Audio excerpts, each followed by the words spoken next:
जय हिंद दोस्तों, मानसरोवर विद्या विहार के यूट्यूब चैनल में आप सभी का स्वागत है। कक्षा 10 चैप्टर नंबर 15 हमारा पर्यावरण कुल 3 मार्क्स के लिए पूछा जाता है। आपको पहले भी बताया है। 1 मार्क्स का यहाँ से ऑब्जेक्टिव आता है और 2 मार्क्स का एक सवाल आता है। इस प्रकार से 3 मार्क्स में ये पूछा जाता है। आज आगे इसे कंटिन्यू करेंगे और आगे इसकी चर्चा पूर्ण करेंगे। तो ऊर्जा प्रभाव के चित्र 15.4 से 2 बातें स्पष्ट होती है।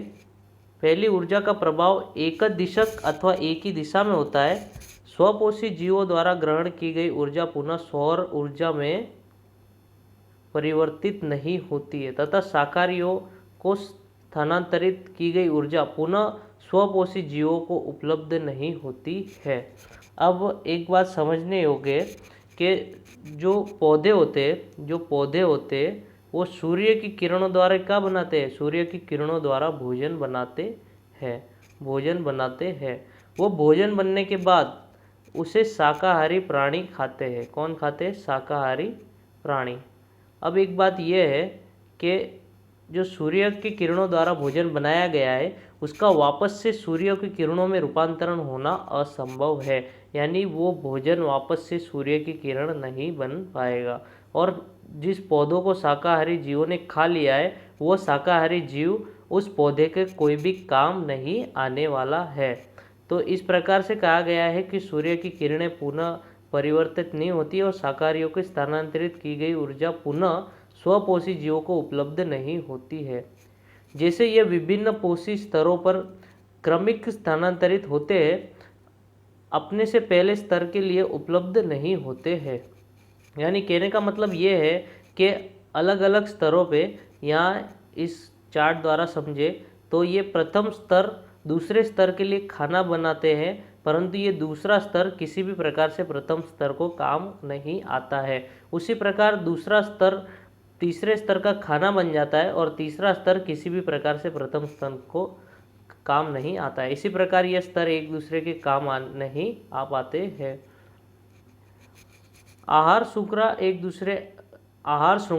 का एक दूसरा आयाम यह भी है कि हमारी जानकारी के बिना ही कुछ हानिकारक रासायनिक पदार्थ हमारे श्रृंखला से होते हुए हमारे शरीर में प्रविष्ट हो जाते हैं। अब हमें पता नहीं होता कि हम क्या खा रहे हैं, और हम जब भोजन करते हैं तो हमारे उस भोजन के साथ काफ़ी सारे अजैविक पदार्थ और जहरीले पदार्थ भी हमारे पेट तक पहुंच जाते हैं। आप कक्षा 9 में पढ़ चुके हैं कि जल प्रदूषण किस प्रकार से होता है, तो आपको अच्छी तरह से पता है कि जल प्रदूषण किस प्रकार से होता है। इसका एक कारण यह भी विभिन्न फसलों को रोग एवं कीड़ों से बचाने के लिए कीटनाशक एवं रसायनों का अत्यधिक प्रयोग करना है। ये रसायन बहकर मिट्टी में अथवा जल स्रोतों में चले जाते हैं। मिट्टी से इन पदार्थों का पौधों द्वारा जल एवं खनिजों के साथ साथ अवशोषण हो जाता है तथा जलाशयों से यह जलीय पौधों एवं जंतुओं में प्रवेश कर जाते हैं। यानी वनस्पतियों को कीटाणु से बचाने के लिए जो कीटनाशक डाला जाता है वो कीटनाशक आजू बाजू के वातावरण में भी फैल जाता है और उस वातावरण से वो ज़मीन पे गिरता है और कुछ हिस्सा पानी में भी गिरता है। इस कारण जो पौधा उस ज़मीन में उगता है उसके साथ वो रासायनिक यानी वो जहरीले पदार्थ भी उस पौधे के अंदर चले जाते हैं। तो इस प्रकार से जहरीले पदार्थ भी स्थानांतरित होते हैं।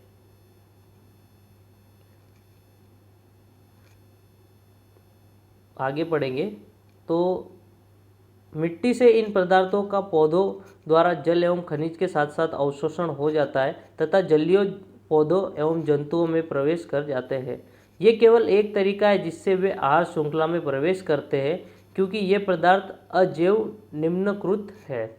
ये प्रत्येक पोषी स्तर पर उत्तरोत्तर संग्रहित होते हैं, क्योंकि किसी भी आहार श्रृंखला में मनुष्य शीर्षस्थ है। यानी किसी भी आहार श्रृंखला की बात करें तो जो मनुष्य होता है वो सबसे ऊपर होता है, क्योंकि मनुष्य को जानकारी होती है कि किस प्रकार से वो आहार श्रृंखला चल रही है। और जैविक पदार्थ यानी जहरीले पदार्थ का एकमात्र रास्ता यही है कि जब कीटनाशक दवाई छिड़की जाए तो किसी प्रकार से वो पौधे में प्रवेश कर ले। अतः हमारे शरीर में यह रासायनिक सर्वाधिक मात्रा में संचित हो जाता है। इसे जैव आवर्धक कहते हैं। यानी उस कीटकनाशक से वो जहरीला पदार्थ पौधे में गया और पौधे से प्रथम स्तरीय शाकाहारी प्राणी उसे खाते हैं और इस प्रकार सर्वोच्च स्थान हमारा है। यानी हम सबसे बड़े स्तर पे बैठ के इस पूरी श्रृंखला को समाप्त करते हैं, तो सबसे अधिक जहरीले पदार्थ हमारे तक ही पहुंचते हैं। गेहूं तथा चावल, सब्जी, फल तथा मांस में पीड़क रसायन के अवशिष्ट विभिन्न मात्रा में उपस्थित होते हैं। उन्हें पानी से धोकर अथवा अन्य प्रकार से अलग नहीं किया जा सकता। अब जो पौधे ने जो रासायनिक पदार्थ का ग्रहण किया है, तो पौधे के अंदर वो जहरीला पदार्थ आ चुका है और उसी पौधे से उगने वाले गेहूं चावल को हम खाते हैं और उसे धो के या किसी अन्य प्रक्रिया से अलग भी हम कर नहीं सकते। तो अनजाने में काफ़ी सारे जहरीले पदार्थ हम खा जाते हैं। अब 15.2 की बात करें तो हमारे क्रियाकलाप पर्यावरण को किस प्रकार प्रभावित करते हैं। यानी हम रोजिंदा जीवन में जो काम करते हैं तो पर्यावरण को किस प्रकार से प्रभावित करते हैं, इसके बारे में हम पढ़ेंगे। हम सब पर्यावरण का संवेदिक भाग है, यानी कभी न छूटने वाला एक भाग है। पर्यावरण में परिवर्तन हमें प्रभावित करते हैं तथा हमारे क्रियाकलाप हमारे चारों ओर के पर्यावरण को प्रभावित करते हैं। जो हम रोजिंदा जीवन में काम करते हैं तो हमारा पर्यावरण इससे प्रभावित होता है। चाहे हम कहीं पे कचरा फेंक दें या फिर स्मोकिंग करें या फिर किसी अन्य प्रवृत्ति में हिस्सा लें, तो हमारा पर्यावरण प्रभावित होता ही। कक्षा 9 में हम पढ़ चुके हैं कि हमारे क्रियाकलाप पर्यावरण को किस प्रकार से प्रभावित करते हैं। कक्षा 9 में अच्छी तरह से आप पढ़ के आए हो कि किस प्रकार से हमारे क्रियाकलाप प्रभाव करते हैं पर्यावरण को। इस भाग में हम पर्यावरण संबंधित 2 समस्याओं के विषय में चर्चा करेंगे। ओजोन परत पर अपक्षय तथा अपशिष्ट निपटान। तो हम ओजोन स्तर के बारे में पढ़ेंगे। सर्वप्रथम ओजोन स्तर की एक छोटी सी बात आपको बता दूं। ओजोन स्तर ये सूर्य से आने वाली अल्ट्रावायलेट किरणों को रोकता है, क्योंकि उन किरणों का जब किसी सजीव पे वो किरणें पड़ती है तो उस सजीव को कैंसर जैसे बड़े रोग भी हो जाते हैं। तो चलिए शुरू करते पढ़ना। ओजोन O3 के अणु ऑक्सीजन के 3 परमाणु से बनते हैं। यानी ozone O3 O2 plus O1 से O3 बनता है। यानी ऑक्सीजन के 2 परमाणु ऑक्सीजन के 1 परमाणु के साथ बनके ऑक्सीजन के 3 परमाणु बनाते हैं, जिसे ओजोन कहा जाता है। जबकि सामान्य ऑक्सीजन, जिसके विषय में हम प्राय चर्चा करते हैं, वे अणु में 2 परमाणु होते हैं। यानी जो ऑक्सीजन होता है उसमें कुल 2 परमाणु होते हैं। यह ऑक्सीजन सभी प्रकार के व्यावहारिक जीवों के लिए आवश्यक है। ऑक्सीजन की ज़रूरत सभी को होती है। ऑक्सीजन ही ना हो तो हम जीवित ही नहीं रह पाएंगे।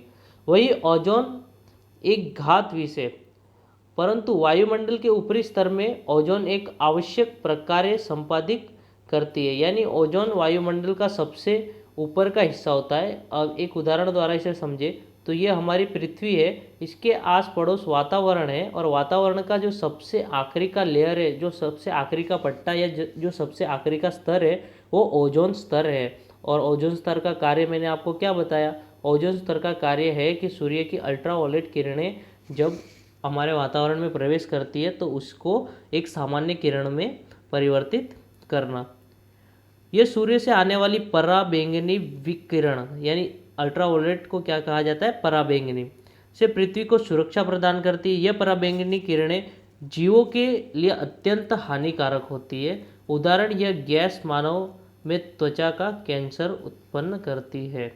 ये मानव में क्या करती है, त्वचा का कैंसर उत्पन्न करती है। वायुमंडल के उच्चतर स्तर पर पराबैंगनी विकिरण के प्रभाव से ऑक्सीजन अणु से ओजोन बनते हैं। उच्च ऊर्जा वाले पराबैंगनी विकिरण ऑक्सीजन परमाणु को विघटित कर स्वतंत्र ऑक्सीजन परमाणु बनाते हैं। यानी ओजोन क्या करता है, ये सर्वप्रथम ऑक्सीजन को शुद्ध ऑक्सीजन बनाता है। यानी O2 को 2 हिस्से में तोड़ देता है। यहाँ पे 2 हिस्से साथ में जुड़े हुए होते हैं, जिसे हम कहते हैं O2। ध्यान से सुनिएगा, 2 हिस्से साथ में जुड़े हुए होते हैं, पर वो जब वातावरण के सर्वोच्च स्तर पे पहुँचते हैं तब ये दो हिस्से अलग अलग हो जाते हैं, यानी ये हो जाता है O1 और ये भी हो जाता है O1। अब ऑक्सीजन के ये स्वतंत्र परमाणु संयुक्त होकर ओजोन बनाते हैं। तो अब ये ओजोन किस प्रकार से बनाते हैं, तो जो साथ में जुड़े हुए ऑक्सीजन था उसे अलग अलग तोड़ के O1 बना दिया जाता है। अब यही O1 जब ऑक्सीजन के 2 परमाणुओं के साथ मिल जाता है तो ऑक्सीजन के 3 परमाणु हो जाते हैं, यानी कि O3 हो जाता है, और इसी O3 को हम क्या कहते हैं, ओजोन कहते हैं। जैसे कि रासायनिक समीकरण में दर्शाया गया है, यहाँ पे आपको दर्शाया भी गया है, O2 को तोड़ के OO बना दिया और O के साथ O2 का संयोग करके O3 बना, यानी ओजोन बना। आगे पढ़ेंगे तो 1 मिनट, थोड़ा प्रॉब्लम हो गई है।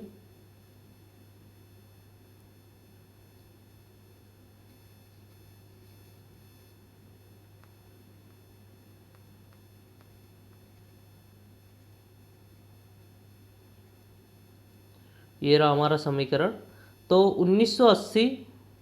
1980 से वायुमंडल में ऑक्सीजन की मात्रा में तीव्रता से गिरावट, ओजोन की मात्रा में तीव्रता से गिरावट आई है, यानी जो हमारा सर्वोच्च स्तर है ओजोन वो धीरे धीरे टूट रहा है। क्लोरोफ्लोरो कार्बन जैसे मानव संश्लेषण रसायनों को इसका मुख्य कारण माना जाता है। यानी जो आप फ्रिज यानी रेफ्रिजरेटर जो आपके घर में है, जो वस्तुओं को ठंडा करता है, या अग्निशामक यानी जहाँ पे कभी आग लग जाती है तो जिस गैस से वो बुझाया जाता है, उसमें क्लोरोफ्लोरो नामक पदार्थ का उपयोग होता है जो ऑक्सीजन स्तर को तोड़ता है। 1987 में संयुक्त राष्ट्र पर्यावरण कार्यक्रम में सर्वानुमति बनी कि CFC के उत्पादन को 1986 के स्तर पर ही सीमित रखा जाए। अब यह अनिवार्य है कि दुनिया भर में सभी विनिर्माण कंपनियां CFC रहित रेफ्रिजरेटर बनाए, यानी अब आपको CFC रहित ही रेफ्रिजरेटर दिया जाता है, जिसके कारण ओजोन स्तर पे कोई भी प्रभाव ना पड़े। अगला जो मुद्दा है वो है कचरा प्रबंधन। अब कचरा प्रबंधन से आप इतना तो समझ गए होंगे कि कचरे के निपटारे के बारे में यहाँ पे बात की जाएगी। एक क्रियाकलाप आपको दिया है, इस क्रियाकलाप को आपको पूरा पढ़ के समझने का प्रयत्न करना है।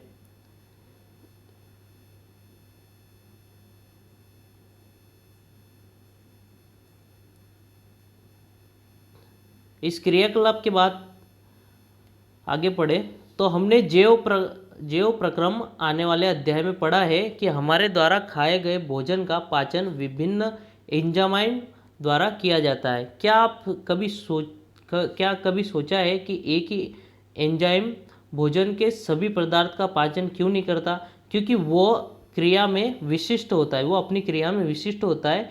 किसी विशेष प्रकार के पदार्थ के पाचन के लिए या अपघटन के लिए विशिष्ट एंजाइम की आवश्यकता होती है, इसलिए कोयला खाने से हमें ऊर्जा प्राप्त नहीं होता। कहने का मतलब यह है कि प्रत्येक वस्तु का अपने अपना कार्य होता है। हम ऊर्जा का सबसे बड़ा स्रोत कोयला है, यदि हम कोयला ही खाएं तो हमें ऊर्जा प्राप्त नहीं होगी। इसी कारण बहुत से मानव निर्मित पदार्थ जैसे कि प्लास्टिक का अपघटन जीवाणु अथवा दूसरे मृत जीवों द्वारा नहीं हो सकता है। यानी जो प्लास्टिक होता है वो लंबे समय तक ज़मीन में पड़ा रहता है और उसका अपघटन यानी उसका जो डिस्ट्रॉय होता है वो डिस्ट्रॉय नहीं हो पाता है। इस पदार्थ पर भौतिक प्रक्रम जैसे कि ऊष्मा तथा दाब का प्रभाव पड़ता है। यदि प्लास्टिक को जला दिया जाए तो ही उसका निपटारा होने की संभावना है, परंतु इस विषय में भी आप वातावरण को प्रदूषण करोगे, परंतु सामान्य अवस्था में लंबे समय तक पर्यावरण में बने रहते हैं। जो प्लास्टिक होता है वो पर्यावरण में लंबे समय तक रहता है। वे पदार्थ जो जैविक प्रक्रम द्वारा अपघटित हो जाते हैं जैव निम्नीकरणीय कहलाते हैं। यानी जो पदार्थ अपने आप सड़ जाता है या अपने आप वो पाचन हो जाता है, उस पदार्थ को निम्नीकरणीय कहलाते हैं। यानी ऐसे पदार्थ जो अपघटित हो जाते हैं उसे निम्नीकरणीय कहलाते हैं। आपके द्वारा दबाए गए पदार्थों में से कितने जैव निम्नीकरण थे? जो आपने क्रियाकलाप किया उसमें कितने जैव निम्नीकरण थे वो आपसे पूछा गया है। इस प्रकार से अपघटित नहीं होते अजैव निम्नीकरण कहलाते हैं। यह पदार्थ सामान्यतः अक्रिय है तथा लंबे समय तक पर्यावरण में बने रहते हैं अथवा पर्यावरण के अन्य सदस्यों को हानि पहुंचाते हैं। अब ऐसे पदार्थों की बात करें तो उसमें कांच, हीरा, खनिज तो इनके सड़ने के बाद बनता है, और प्लास्टिक, ये ऐसे पदार्थ है जो ज़मीन में जाने के बाद भी सड़ते नहीं है और अन्य सजीवों को नुकसान भी पहुंचाते हैं। किसी भी नगर या कस्बे में जाने पर चारों ओर कचरे के ढेर दिखाई देते हैं।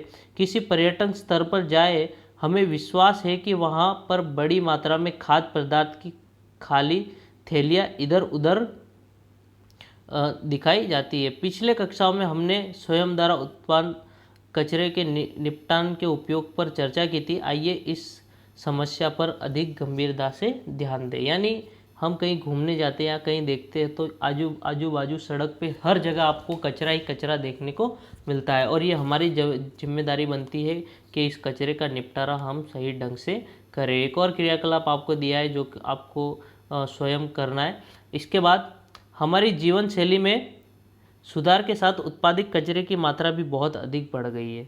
हमारे अभिकृत में परिवर्तन भी एक महत्वपूर्ण भूमिका निर्वाह करते हैं। हम प्रयोजन वस्तुओं का प्रयोग करने लगे हैं। पैकेजिंग के तरीके में बदलाव से अजैव निम्नीकरणीय वस्तुओं के कचरे में पर्याप्त वृद्धि हुई है। आपके विचार में इन सब का हमारे पर्यावरण पे क्या प्रभाव पड़ा है?